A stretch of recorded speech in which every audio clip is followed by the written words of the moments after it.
In the heart of Mumbai, Messina Hospital is thriving. Spanning an 8-acre campus, it's a bustling multi-specialty center that recently performed the city's first heart transplant and remained fully operational through 2 global pandemics. But a short distance away in Fort, another historic medical institution, the Parsi Lying-in Hospital, sits rotting.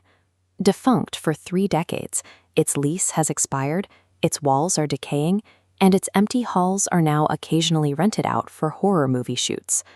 The decay is a bitter irony. Built in 1895, this hospital was established by leading Parsi philanthropists to provide safe childbirth in an era of high maternal mortality.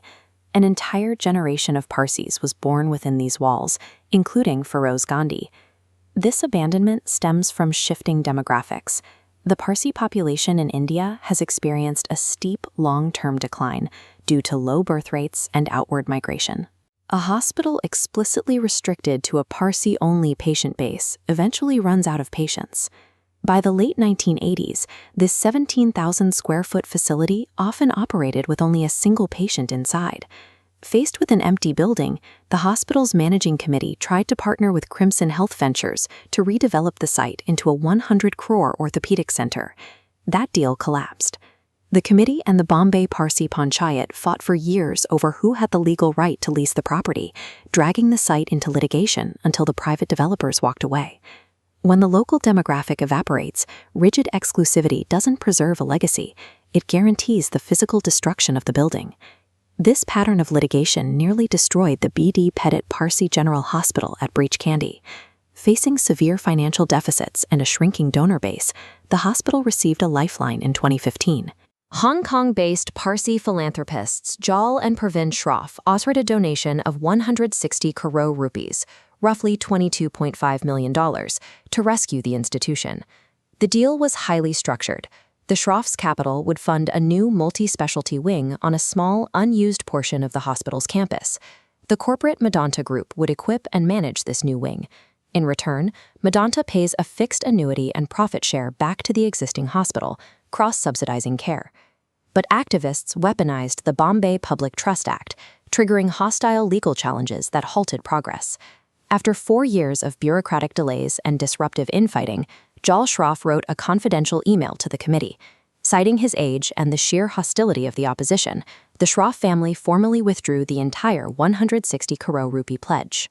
By focusing on protecting the trust's real estate from a corporate operator, the activists successfully eliminated the exact capital required to keep the hospital functional. 250 kilometers north, the Surat Parsi General and Maternity Hospital faced a similar collapse. Sitting on 53,000 square feet of prime real estate, the active clinic had dwindled to just 20 beds and a single doctor. A rescue plan emerged here in 2018. Following a proposal by a local Parsi youth, Tata Trusts offered a 115 crore rupee revival package.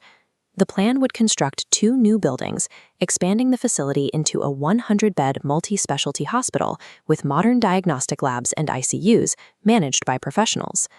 The local hospital management met this offer with apathy. They failed to submit basic architectural or structural stability reports required for the project.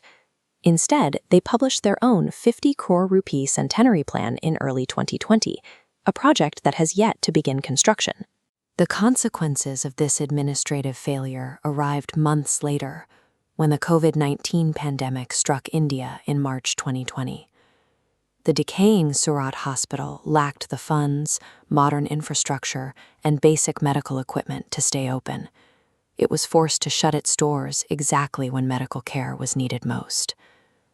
With their community hospital shuttered and no intensive care beds available, local Parsi patients died before they could secure treatment in other facilities. In Surat, the stubborn refusal to modernize trust mandates turned a legal dispute into a preventable medical catastrophe. There is a working alternative to this decay. You can see it in the institutions that survived the demographic collapse, specifically the D.N.Mehta Sarvajanic Hospital in Navsari. D.N.Mehta was founded in 1915 as a humble 32-bed maternity home exclusively for Parsis. By the mid-20th century, it faced the same demographic pressures as the ruined hospitals in Bombay and Surat. This chart overlays the two forces at play. On the horizontal axis are the fixed operating costs of modern equipment and ICUs. Overlaid against them is the shrinking Parsi patient base. The red gap represents the widening financial deficit an exclusive model cannot bridge. To survive, the trustees of D.N.Mehta abandoned their exclusive mandate. In 1968, they opened their doors to all communities.